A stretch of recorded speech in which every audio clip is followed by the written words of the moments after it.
పోటీ చేయాలని చాలామంది కోరుకుంటారు. కానీ విధి విధానాలు అర్హతలేమిటో ఎవరిని అడగాలో తెలియక తికమక పడుతుంటారు. అలాంటి వారి కోసం ఈ సమాచారాన్ని అందిస్తున్నాం. భారతదేశంలో ఎన్నికల్లో పోటీ చేయాలంటే 25 ఏళ్ల వయసు నుండి ఖచ్చితంగా భారత పౌరుడై ఉండాలి.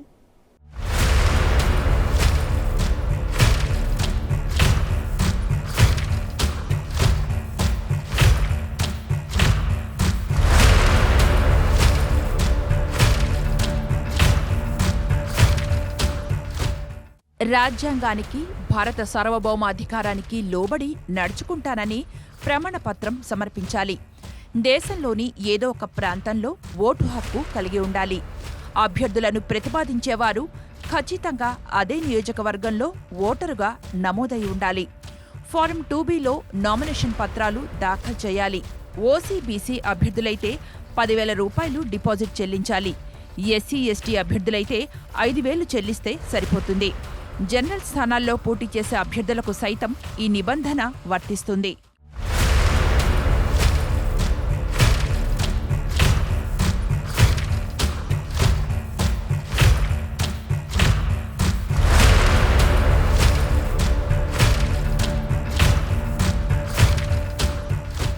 కుల ధృవీకరణ పత్రాన్ని నామినేషన్ సమయంలో సమర్పించాలి. స్వతంత్ర అభ్యర్థిని 10 మంది ఓటర్లు ప్రతిపాదించాల్సి ఉంటుంది. నామినేషన్ సమయంలో నోటరీ చేసిన అఫిడవిట్ సమర్పించాలి. ఇందులో ఆస్తులు, అప్పులు, కేసుల వివరాలు సమగ్రంగా చూపించాల్సి ఉంటుంది. అఫిడవిట్లోని అన్ని కాలమ్స్ను పూర్తి చేయాల్సి ఉంటుంది. ఏ ఒక్క కాలమ్ను వదిలేసినా నోటీసులు జారీ చేస్తారు. అప్పటికీ స్పందించకపోతే నామినేషన్ను తిరస్కరిస్తారు. ఒక వ్యక్తి 4 సెట్ల నామినేషన్లు దాఖలు చేయవచ్చు. డిపాజిట్ మాత్రం ఒకసారి చెల్లిస్తే సరిపోతుంది. నామినేషన్ దాఖలు గడువు ముగిసేలోపు 4 సెట్ల నామినేషన్ను ఏ రోజైనా దాఖలు చేయవచ్చు.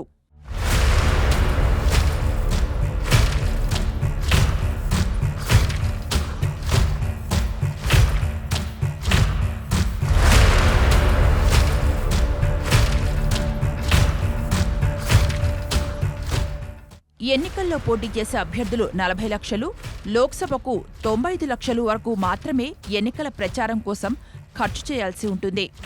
ఎన్నికల ఖర్చు మొత్తాన్ని ప్రత్యేకంగా ప్రారంభించిన ఖాతా ద్వారానే నిర్వహించాల్సి ఉంటుంది. పోటీ చేసే అభ్యర్థుల ప్రచార వాహనానికి సంబంధించి అనుమతి తప్పకుండా పొందాలి.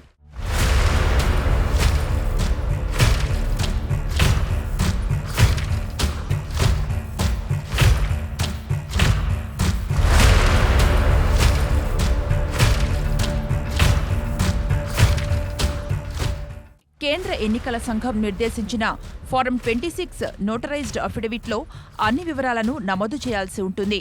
అలాగే పోటీ చేసే అభ్యర్థి డిపాజిట్ కూడా చెల్లించాల్సి ఉంటుంది. డిపాజిట్ వెనక్కి రావాలంటే చెల్లిన ఓట్లలో కనీసం 1/6 వంతు ఓట్లు పొందాలి. అంటే 100కు దాదాపుగా 17 ఓట్లు పొందాలి. అలా పొందిన అభ్యర్థులకు డిపాజిట్ తిరిగి చెల్లిస్తారు. లేదంటే అభ్యర్థులకు డిపాజిట్ తిరిగి రాదు. దీన్నే డిపాజిట్ గల్లంతు అంటూ ఉంటారు.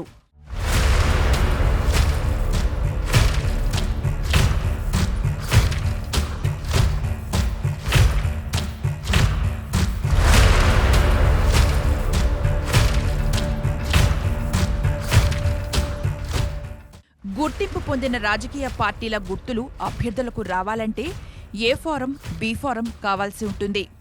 పార్టీ తన అభ్యర్థిగా ఎవరినైతే ఎంపిక చేస్తుందో వారికి బి ఫారం అందిస్తారు. బి ఫారం అందించే వ్యక్తికి ముందుగా ఇచ్చేది ఏ ఫారం.